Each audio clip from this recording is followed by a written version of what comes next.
Hello, good afternoon বন্ধুরা, সবাইকে আমার শুভ দুপুর। আজকে তোমাদের সাথে দেখাবো যে বাজারের থেকে ধন্যার গুঁড়া যে আমরা যে খাই, ওই ধন্যার গুঁড়াটাই আমরা ঘরে পেস্ট করে খেলে তো খুবই আমাদের পেটের জন্য খুবই ভালো।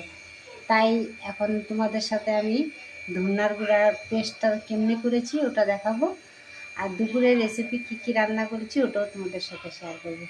আজকে তো দেখো আমাদের আজকে নিরামিষ শুক্রবার, আমরা অনুকূল ঠাকুরের দীক্ষিত। তাই এই দেখো কী কী বানিয়েছি। এই যে লাউ সবজি বানিয়েছি, আর এই যে দেখো বটবটি আলু দিয়ে ভাজি, আর এই যে দেখো বানিয়েছি লাউ দিয়ে ডাল, আর এই যে দেখো বানিয়েছি শাক।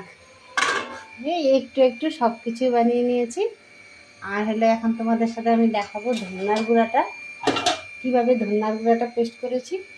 এই দেখো ধন্যার গুঁড়া, প্রথমে ধন্যাটাকে শুকিয়ে নিয়েছিলাম, রোদ্রে শুকিয়ে নিয়ে তারপরে দেখো একটু হালকা গরম করে নিয়েছি।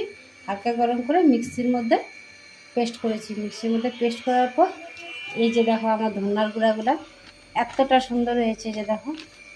তোমরা তো জানোই গ্যাসের প্রবলেমের জন্য, এমনিও আজকাল তো সবারই গ্যাসের প্রবলেম, তাই ধন্যার গুঁড়াটা পেটের জন্য খুবই উপকারী।